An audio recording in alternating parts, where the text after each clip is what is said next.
Police super Babul আক্তারের মতো তার স্ত্রী মাহমুদা খানম মৃতও ছিলেন বেশ মিশুক একজন মানুষ। পুলিশ কর্মকর্তার স্ত্রী হিসেবে ছিল না কোনো অহংকার। আর ১০ জন সাধারণ মানুষের মতোই ছিলেন তিনি।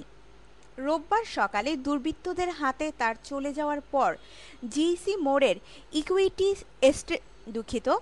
ইকুইটি সেন্ট্রিয়াম ভবনের 7D অ্যাপার্টমেন্টে জড়ো হওয়া মানুষের মুখে মুখে চলছে নানা কথা।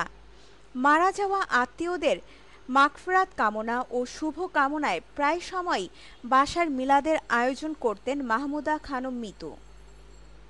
সেখানে দাওয়াত দিতেন তার পরিচিত জনদের। এই তো ৩রা জুন শুক্রবার এক আত্মীয়ের মাগফিরাত কামনায় বাসায় মিলাদ মাহফিলের আয়োজন করেছিলেন তিনি। একই ভবনে দীর্ঘদিন থাকতে গিয়ে মিতুর সঙ্গে বন্ধুত্ব তৈরি হয়েছিল পাশের অ্যাপার্টমেন্টের বাসিন্দা আফরোজা ও সোমার।